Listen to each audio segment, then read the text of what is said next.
Bem-vindos ao Doxy Episteme. No vídeo de hoje falaremos sobre o filme O Poço.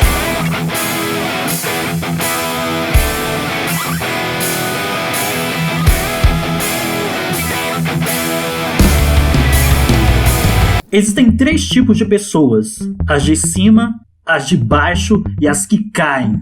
O Poço é uma fábula sombria sobre a desigualdade, a injustiça e o sadismo do sistema em que vivemos. É um filme de 2019, mas que chegou há pouco tempo na Netflix. A história é a seguinte: cuidado, a partir de aqui haverá muitos spoilers. Isso é óbvio. Assim como o clássico O Cubo e o surpreendente Jogos Mortais, o protagonista acorda em um lugar misterioso, em uma prisão vertical chamada de O Poço. Ao exemplo da série Lost, os olhos do protagonista se abrem e vemos um mundo doente, como diria Renato Russo. Contrariando os exemplos anteriores, como Cubo, Jogos Mortais e Lost, Goren escolheu estar ali, segundo o próprio, como uma tentativa de parar de fumar. Logo de cara, ele tem o desprazer de dividir uma cela com o velho Trimagazi, que conhece bem a dinâmica da prisão, porque já faz alguns meses que está preso. O velho, com um mau humor insuportável, conta para o novato como funciona e como é a lógica perversa do lugar. Nessa prisão não existe banho de sol, futebol ou visitas íntimas. A única coisa disponível aos detentos é a espera da plataforma.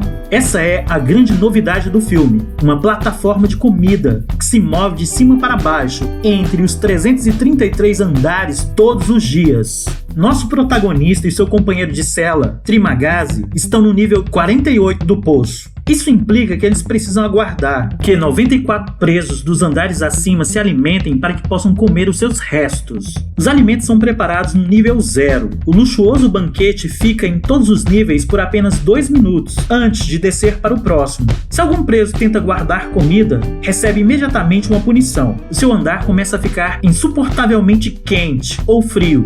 Se você já estava achando a coisa louca, espere, ficará pior. O velho sádico Trimagazi dá agora uma péssima notícia, que não existe garantia que eles tenham comida sempre, além, é claro, de ser categórico em dizer que aqueles que estão nos andares acima, além de não se importarem com os que estão abaixo, os desprezam profundamente. O velho Trimagazi é a personificação da dialética do senhor e do escravo de Hegel, ilustrada muito bem por Paulo Freire. Quando a educação não é libertadora, o sonho do oprimido é ser opressor. Ele gospe na comida dos outros. Ele é uma representação fiel da classe média. Até aqui, nenhuma novidade. Marilena Chaui já dizia: a classe média é uma abominação política, porque é fascista. É uma abominação ética, porque é violenta. E é uma abominação cognitiva, porque é ignorante. A classe média não é elite, não se sente povo, mas se acha. Portanto, o filme deixa claro que a solidariedade não é espontânea.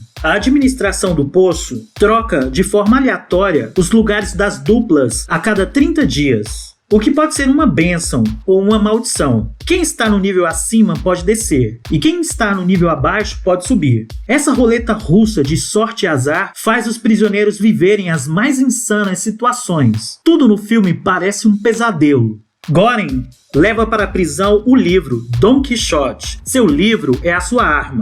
A semelhança entre ele e o herói de Cervantes não é somente na aparência. No capítulo 7 do livro há um episódio emblemático, em que Dom Quixote, ao chegar em uma planície, confunde cerca de 30 moinhos de vento com os gigantes, decidindo enfrentá-los sozinho. Sancho, seu escudeiro, ainda tenta alertá-lo da ilusão, mas Quixote insiste e parte para o ataque de um dos moinhos, sendo derrubado justamente com seu cavalo rocinante por uma das pás. Em seguida, Sancho vai ao encontro do seu mestre e o questiona sobre como pôde cometer tamanho engano. Quixote responde, insistindo na ilusão, que aquilo era obra do mago Friston, que tinha transformado os gigantes em moinho para impedir a sua glória.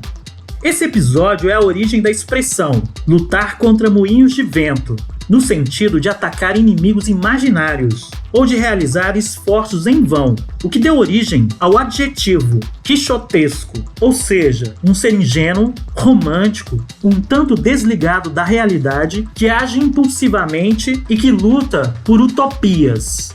Portanto, Goring é um personagem quixotesco, que percebe a injustiça e deseja lutar contra ela, mas se dá conta que as pessoas não estão dispostas à revolução, que só se preocupam em comer o máximo possível quando têm a oportunidade. Tudo bem, até pode ser que os dragões sejam moinhos de vento. Tudo bem, seja o que for, seja por amor às causas perdidas. A ideia é bem simples. Se todos se alimentarem com o suficiente para si, haveria comida para todos. E Mogiri, uma das suas companheiras, diz mais uma frase óbvia: somente uma solidariedade espontânea pode trazer mudanças. Mas como diria Raul Seixas, é nas mensagens que nos chegam sem parar. Ninguém pode notar. Ninguém dá ouvidos. A lei é a seguinte: tudo para mim e nada para os outros. O homem é o lobo do homem. Canibais devoram canibais.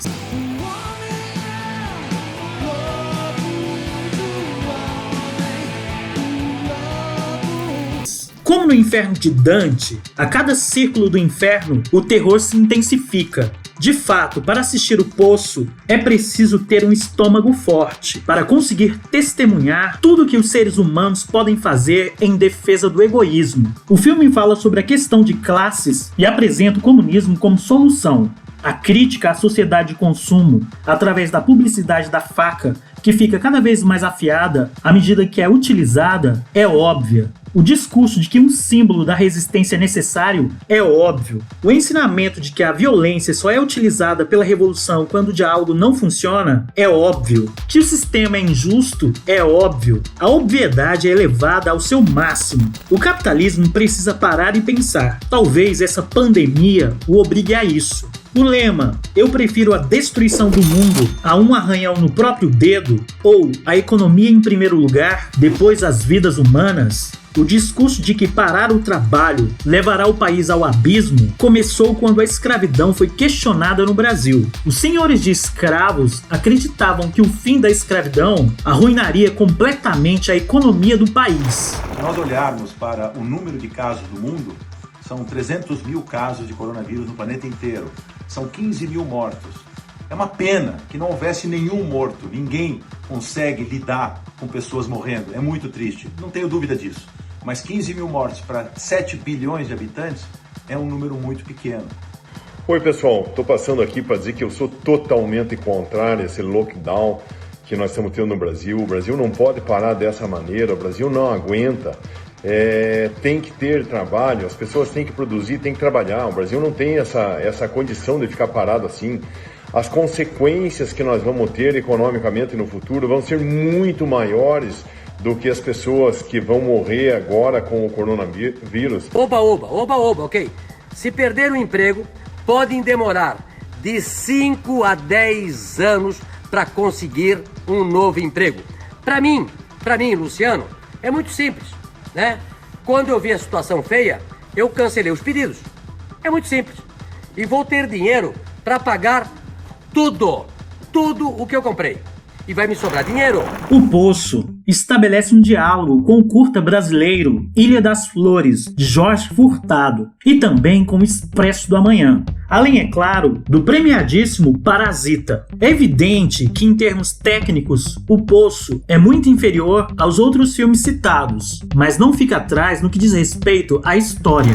O diretor Galder Gastelu Arrutia fez alguns comentários sobre o final do filme em uma entrevista. Nela, ele diz que queria deixar no ar a possível moral do filme. Por essa razão, o final é tão aberto e dá margem a inúmeras interpretações. Segue suas palavras. Abre aspas. Certamente achamos que deve haver uma melhor distribuição da riqueza, mas o filme não é estritamente sobre o capitalismo. Pode haver uma crítica ao capitalismo desde o início, mas mostramos que, assim que Göring e Barat experimentam o socialismo para convencer os outros prisioneiros a compartilharem de boa vontade sua comida, eles acabaram matando metade das pessoas que pretendiam ajudar. No final, o problema surge quando você tenta exigir a colaboração de todos, e você vê que não há grandes conquistas até o desfecho. Göring faz o que ele se propõe a fazer, ao trazer a panacota para o nível mais baixo, mas ele não muda de ideia sobre compartilhar a comida. Para mim, esse nível mais baixo não existe. Göring está morto, antes mesmo de chegar lá.